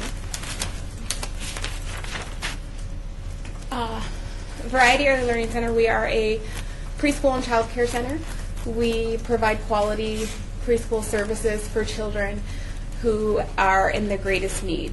So with our program, we provide tuition assistance scholarships so that parents have the opportunity to bring their children to high quality care instead of leaving them in the home with someone who may not be as responsible.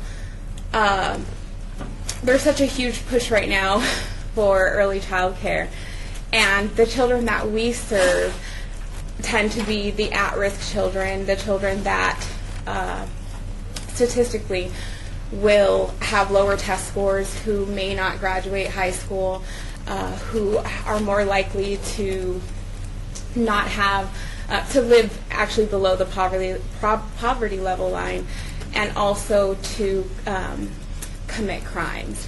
And studies have shown that when children receive quality early care, they're 27% more likely to be more successful in life. So with early child care, it's exciting for me because all these studies are being done, and now all of the numbers are starting to come in to show how effective early childhood can be. And it's actually one of the best ways to invest your dollars in the beginning, so that way you can actually prevent issues in life versus trying to repair them. With our children, we track them throughout their entire high school life, as long as they're still in Nevada. But we use the online core system, and what that does is it attaches a number to their name, basically. And so the data will come in to see how these children are performing. Are their test scores higher? How are they doing behavior-wise? Things like that. We provide them with quality education. We provide them with meals. A lot of our children don't get the necessary nutrition that they need, so that's something that we also provide for them. And as a stipulation for receiving these scholarships with our company, the parents are required to volunteer in the school with their child, because the biggest impact with children is parent involvement. If you can get the parent involved early on, usually they will stay involved throughout the child's education, and it can have a lasting effect. They also are required to attend parent meetings. We hold them twice a month, and they're on finance, they're on nutrition, there's also credit repair, there's how to learn through play with your children, things like that. So I think that's all. Board members, do you have any questions? Member Powell? Yes, I need to abstain from voting because I'm an alumnus of the Variety Bill. I don't. Council, because she attended Variety Day as a child, does that preclude her from? No, as a child. I went there. I'm old. A couple years ago. 64 years. We lost you. Now we can. That's fine. Okay. I'm sorry? Let her abstain. Really? Because you didn't have to last year. Huh? Did you abstain last year as well? Yes. Okay. Member Pappas? Member Pappas. First, I really like that you offer that you have the parents do the in-kind, do the hours, do the what do they call it, the sweat labor. That Habitat for Humanity calls it sweat equity. So I love that you have the parents be involved. It really does a lot. I agree with it. It does a lot for the children, and I like hearing that. We'll do the math questions first. I see on your three-year plan, three-year funding, that you were in the red for the last 3 years. Has that been getting better? I know we always plan on being in the black, but how's it looking? Right. We actually are budgeted to still be in the red this year and then come out next year. The reason for that is we're having a stronger focus on education, and so we're hiring teachers that are more qualified, that are being paid more, and we are working on shifting the parents into taking a little bit more responsibility with some of the tuition as their rates go up, which hasn't really been done before. Before it was kind of like you're on a scholarship and that's the way it is for as long as your child is there, where now I would like to see some progression. I don't want our funds just being abused, and so the point of our program is to basically assist the family in bettering their family. So as a part of that, we're increasing their tuition a little bit as they are reaching out and looking for additional funds and getting back in school and things like that.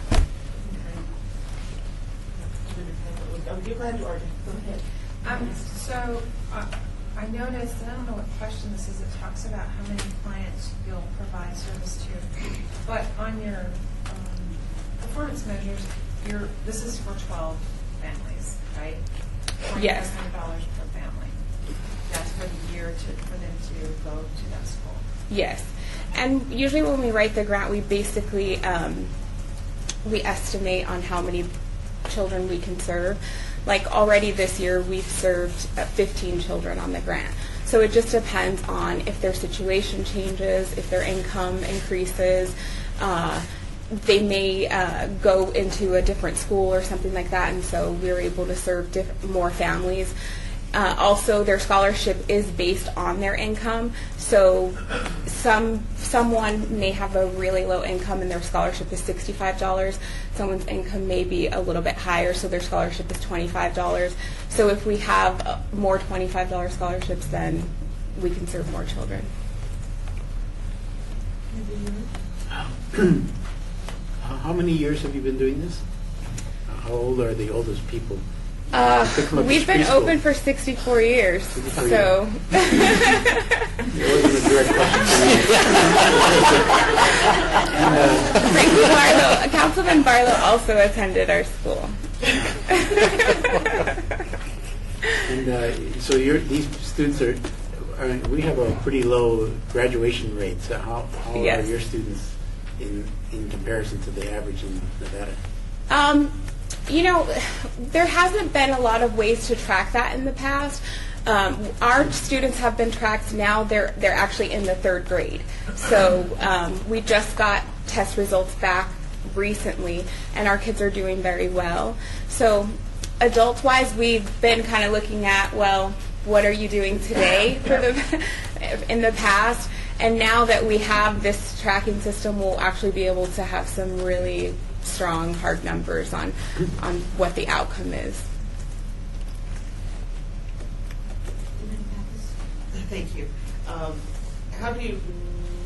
There's always a challenge with the transient population here in Las Vegas. How many of your clients would you estimate end up becoming, you give a scholarship to them and then all of a sudden they're gone and Usually once they're on the scholarship, they don't tend to leave. They'll utilize the entire year. I've worked at several different preschools in my life, and I have noticed that about Las Vegas. There's kind of a rolling source of children who come in and out. But most of the children who attend Variety, they tend to be natives, and so they're here. Thank you very much. Thank you so much. Thank you.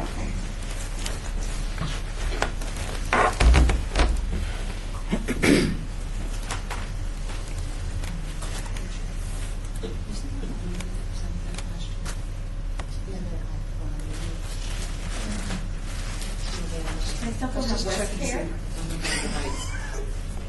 Just check to see the number. So 100 here, so okay.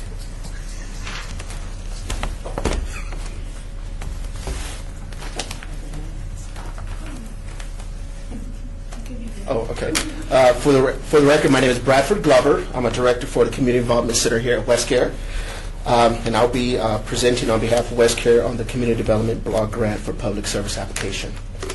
WestCare Nevada is requesting funding needed to continue program component number 1 under the Community Development Block Grant, the provision of case management. Requested funds will be used to expand WestCare Nevada's CTC program, Community Triage Center, in Las Vegas from this current 36 beds to 48 beds. The program will serve the homeless prevention and outreach clients. The population that we're looking to serve are indigent or from low-income households in Clark County. Clients will be homeless and mental health and/or substance abuse problems. The additional City of Las Vegas funding will allow WestCare to divert an additional 1,000 unduplicated individuals annually with substance abuse and/or mental health crisis to the more appropriate non-emergency room treatment settings. A history of the CTC program. West Care, Nevada has become a critical resource for addressing substance abuse, mental health, and services for homeless individuals in our community. Founded in 1973, West Care has been providing a full continuum of substance abuse and addiction treatment services in our community for nearly 40 years. The program's philosophy is that successful treatment can be accomplished in the supportive environment incorporating a multidisciplinary approach, including nurses, mental health technicians, substance abuse counselors, psychiatrists, case managers, all become active in the member and the treatment team. Diversion efforts have saved the community substantial funds by treating substance abusers in a non-emergency setting instead of the emergency hospital.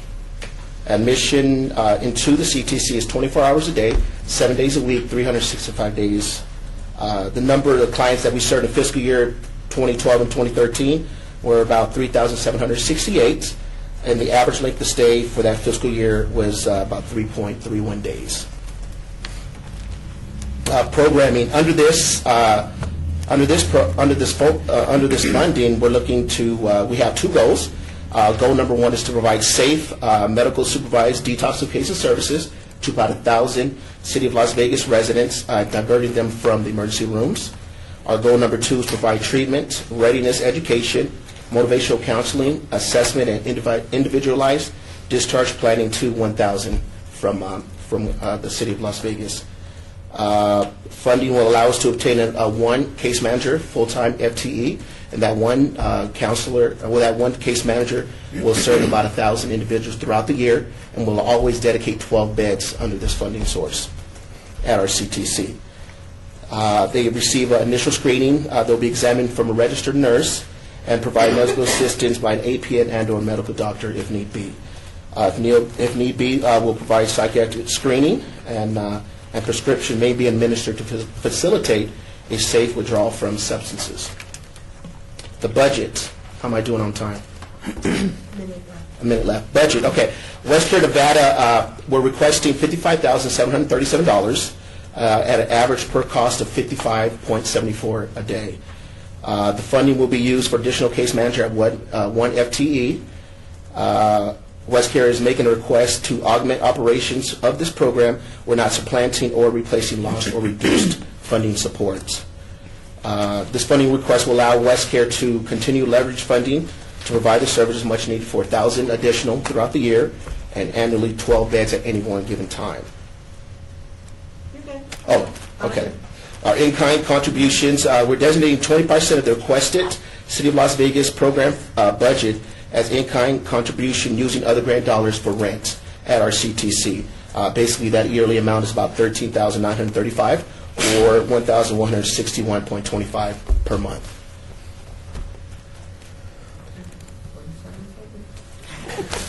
Oh, I covered it. Okay. I was timing myself all day today. Any questions? Board member, do you have any questions? It sounds like a miserable day timing yourself, okay? Sorry. No problem. I wanted to congratulate you on being able to provide the services that you can at $55.74 per person. That's really amazing. Looking at your 3-year funding, it does show that you've been in the red the last 3 years. How's that going? It's going. It's getting better. One of the reasons that we were in the red is because our funding comes for the CTC. Our funding comes from a lot of contracts with the hospitals and or with the city and the county. And sometimes those funds don't come in on time, and so we have to use what we have already, and so that puts us in the red towards the end until that big check comes, and then it sort of leverages out in the other fiscal year. I understand. Vendor Pappas, question number 26. It doesn't show that you've requested funding from any of the other organizations. Let's see. No, we have not. If, well, the one thing that we do, West Care Sheets, our contributions, we get some funding from a lot of the hospitals here in town. We get funding from the University Medical Center. We get it from Sunrise Valley, North Vista, Spring. From all these, we get some from the City of Las Vegas as well. And so we're able to, partner with all these organizations to provide the service that we do right now. The breaker. Yeah, my question is, on the clients that you have. Yes, sir. And they do their 21 days or whatever, and they go out and they say they relapse, are they allowed to come back? Yeah, basically our typical stay at our CTC is about 3.31 days. For this program, we're going to go from 3 to 5 days. The one thing that's unique, well, I don't want to say unique, but the one thing that we're able to provide is a continuum of care. You know, once they're at detox, they're identified at detox, and our case managers say this individual could go into Safe Haven. Safe Haven is where we treat individuals that have severe mental health issues. So we have a contract with the continuum of care to provide those services, so they could go into that program. And there's a case manager there, and they run the gamut. They provide housing, they provide whatever it may be at the CTC, our Safe Haven program. We have a women's Safe Haven program as well. We have outpatient services at our CIC, our Community Involvement Center.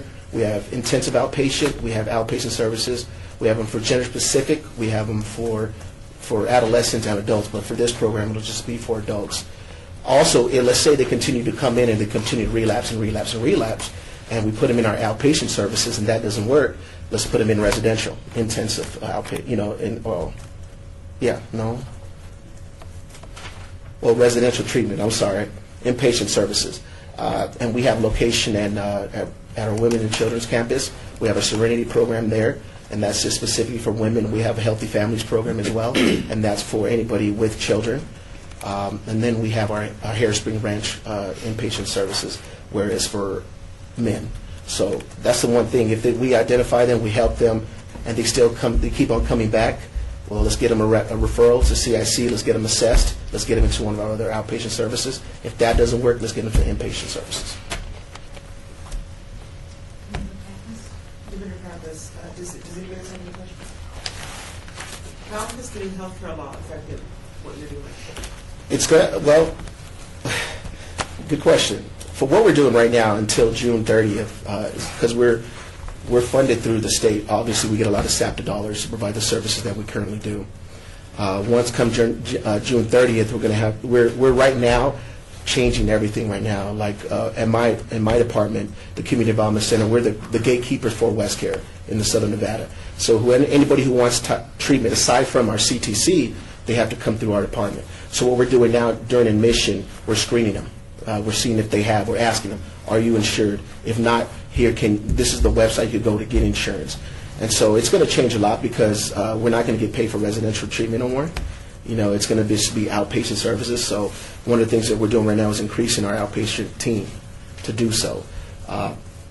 It's going to impact us in a good way because we serve the indigent population in Las Vegas, in Southern Nevada. So, they're going to be able to obtain insurance and get quality care. But we've been providing that quality care without it. Thank you. Any more questions, board members? Thank you very much. Thank you for this opportunity.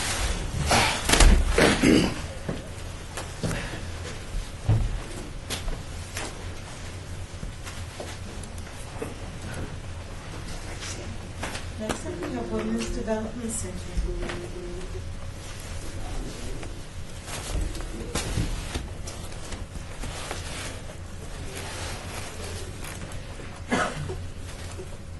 Hello, how are you? Hi. Thank you so much for all you do for our community and the time. And I know we just saw you like a week or two ago, and you're back again. So thank you for all these hours that you put into this. Anyway, my name is Tina Prieto, and I'm the Executive Director of Women's Development Center. And we have Bridget Clarity, who is our Program Resource Analyst. We come before you today requesting funds for our transitional housing program, which supports the housing and the case management services that are offered through this program. Each year, we provide hundreds of homeless and low-income residents from the city of Las Vegas assistance with our various housing programs. The residents are assisted with transitional housing, permanent housing, and affordable rentals, as well as home ownership. Let's see. Each year we surpass our grant goal, and we like that, and we continue. What happens is, and this is not just for women, it's a single man or a woman who has dependent children. They're not an intact family, and there's all kinds of criteria that they go through, and they must be willing and able to work. Many are working, but when they come in, they're making minimum wage. So we do everything we can. We assign a caseworker. We put together a case plan. And we help them from self-esteem to balancing a checkbook. There are mandatory programs and classes and courses that they each have to go to each week. And also we go into their units each week for property inspection. So it's not about, it's not enabling at all. It's about you really have to work the program. And I'd invite any of you to tour and come and see us. I know in the past they used to always do that. And I think when you can see firsthand what we do, I would love to show any of you. And now I'll turn it over to Bridget for more specifics. So how does the City of Las Vegas CDBG funding make a difference in the lives of the people that we serve through the program? It improves the dignity, well-being, and security of families by placing them in a safe, secure, and furnished apartment. It assists families overcome obstacles and barriers by providing individualized case management services and support services that address the entire family's need, not just that of household, but the child that's acting up or experiencing behavioral problems at school, whatever the court case may be. It assists the family move towards employment and financial stability by providing employment readiness, job retention, and assistance for applying for mainstream resources, such as food stamps, child support, and such. It assists families in achieving housing and financial stability by educating residents on tenant responsibilities, budgeting, and credit and debt management issues. We just did pulled some stats for our financial literacy counseling for victims of domestic violence. 90% of them had medical charge-offs with an average of over collections, with an average of $2,000 per collection. So this is for their own abuse suffered or for the issues that the kids are facing medically. So this is a big barrier for the families. Increased safety, security, and self-esteem for domestic violence victims, both male and female. I have 4 different males in various programs right now that are victims of domestic violence. All of them have CPS involvement, so we're also helping with family reunification and getting the kids out of the system. Improving problem-solving and crisis management skills by educating residents on appropriate methods of addressing issues, trying to get them past the idea of waiting till something is a full-blown crisis before we address it. Let's start getting uncomfortable a little bit more earlier and address it productively. We help to improve the development and social skills of children by providing workshops and family activities that are designed to enhance skills. I have to tell you about this one. I've got plenty of time, right? Last night the kids did this really fun pig activity where they cut up pigs, colored them pink and whatever. And so what we did as a snack was we served pigs in a blanket because that's kind of what the activity in the story was about. So it was really fun for the kids and for the families. And that's what we try and do with them. Obviously, they're working on motor skills and that kind of stuff. Many of these children don't know, even the parents, about basic parenting skills. You think, oh, we all are sort of the same and we all know this. No, the parenting skills, and it's so wonderful when you see a mom come in or a father and you realize they're expressing, anger by yelling or something, and then all of a sudden they get it after a few weeks and they watch all the others and they want to imitate and they go, okay, time out, and just how they do overcome all that once their self-esteem and they feel better about themselves. So. At this point, I'd like to open it up to any questions. I got that. Board members, questions? Senator Pappas? Hey guys. Hi. Senator Pappas. I actually have nothing but good things for you guys. Looking at your 3-year budget, you've gotten out of the red. I know that takes a lot of effort in this economy with everything that's going on. You're going out and applying for funding in other places. I know that you guys do a lot of partnerships, and you're able to do what you do for $5.86 a day per client. That's just amazing, and it's commendable, and that needed to be on the record. Thank you. Thank you. Thank you. Okay. Any other questions, board members? Thank you so much. Another year's process over with, right? For the last one. Thank you. Thank you. Thank you very much. Thank you.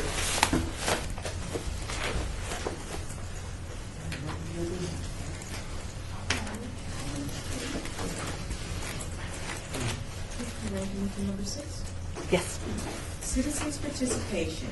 Public comment during this portion of the agenda must be limited to matters within the jurisdiction of the board. No subject may be acted upon by the board unless that subject is on the agenda and is scheduled for action. If you wish to be heard, give your name for the record. The amount of discussion on any single subject as well as the amount of time any single speaker is allowed may be limited.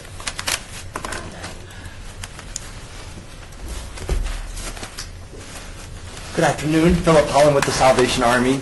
I have to start off again saying 5 HAPWA, 4 ESG, 34 CDBG presentations. You've now heard in the last 2 weeks 43 presentations. My heart goes out to you again for your patience. Thank you, members of this panel, of this advisory board, basically to be able to listen and do this. Thank you to the staff for being here, to Tara, to Sean, to the Deputy City Attorney, and certainly Ms. Coleman, who I have to go home and put my fingers in something because of the typing. So it's I want to thank you all as a committee for providing an outlet for Ralph and Marion, who you met today from the Salvation Army, as well as Jessica, to share their stories, and so many others that have come before you in the last 2 weeks. You really have been an inspiration to them. You've changed their lives by allowing them, for inviting them, for being able to encourage them to come before you. It's an experience for them beyond belief, and you do make a huge difference in their lives, and it allows us as not-for-profit providers in this community to be able to bring them and share the wonderful stories. Throughout my experience being here, seeing all the not-for-profits for children, again, you are the children. We're investing, as all of us, we're investing in the future. As we are leaders and we grow up, those children will become our leaders, and so it's so important to invest there. Tina and Bridget, what you saw with the Women's Development Center, strong partnerships and collaboration. So very proud of everyone in this community for what we do. And I know that tonight, as I go home, I'm going to have pigs in a blanket because they've put that thought in my mind now. So I will see you all back on Tuesday, March 11th. Thank you all so much for your time, and have a wonderful weekend. Thanks, Philip. Madam Chair, Sean Bolster, staff. What I have done is I've passed out this adorable color-coded ESG application budget. Tara and I met, and we're trying to figure out a way to help you guys with the ESG program because it's so complicated. And the applicants didn't help us because they didn't apply for all the funds. So what we did for you was we broke out. We've told the applicants at the beginning, and we told you guys, that we expect 35 households at a minimum to be served with these funds.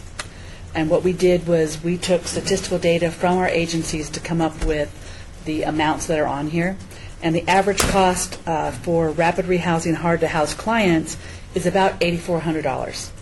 And the cost for the homeless prevention comes out to $2,100 because it's around $700 for 3 months, up to 3 months. So they're going to probably serve a little bit more. They might serve a little less, but our goal was 35. So what we did was we broke out the hard-to-house clients in 2 groups. One group of 5 hard-to-house clients, and then in the next column you're going to see a group of 6 hard-to-house clients. And then we have a group of 5 non-hard-to-house clients. So Totally confused. let me try it this way. Salvation Army applied for this particular category. We had $154,197 available. They only asked for $113,000. Catholic Cherries applied for this category, and they only requested $88,000. And Nevada Community Associates also requested money in this category, but they only asked for $58,000. So what Tara and I did was we took and we calced out, based on the number of households we expect to be served, we broke out the case management amount on a per household basis, and we broke out the amount it would cost for rental of 5 hard-to-house families and bundled that together with the case management. And then we took the 6 hard-to-house clients and bundled that together with the case management. So if you can award $48,818 to service 5 hard-to-house clients under that rapid rehousing, and I'll have it up on the board for you guys to see. You can also award a bundle of $60,182 to an agency, and their goal is they're going to serve 6 of those hard-to-house clients that we're asking them to serve, because the total for that particular category is 11. Does that make sense? Tara's jumping in here. Tara Ulmer, staff person. Just wanted to give you a definition of hard to house versus non-hard to house. The Federal Department of HUD, they tell us what a hard to house person is. And it's typically a chronic individual or a chronic family person that has a disability and they've been on the streets for a period of time. So that hard to house definition is actually a federal definition. The reason we have to be that specific, or we had to be that specific throughout our RFP process, is because what we were finding was that agencies were selecting the easiest to serve. And our harder to house and our chronic folks were falling through the cracks and not getting services. And so that's why we needed to be that specific to say, okay, you can't cream, you can't pick the easiest to serve, because our harder to serve are not receiving services. Gotcha. So let me try it again in a different way. For the hard-to-house clients, we had $109,000 available to serve 11 hard-to-house clients. But because the agencies didn't quite ask for the funds that way, we broke them up into groups, because you're not allowed to award an agency more money than what they asked for. So that didn't help us. So we have $109,000 for those 11 clients, and that $109,000 is broken out into 2 pots of money, a $48,818 pot and a $60,182 pot. Then you come down to the non-hard-to-house clients. We had $45,197. So there's $45,197 to serve 16 clients in 1 pot of money. So when you award, when we're doing their contracts, we know exactly, oh, you gave X agency 5 hard-to-house clients, so when we do their contract, we're going to put that in their contract, rather than try to figure out this piece of the admin and this piece of the rent. It made sense to us. You have, under homeless prevention, the only agency that applied for homeless prevention was the Salvation Army.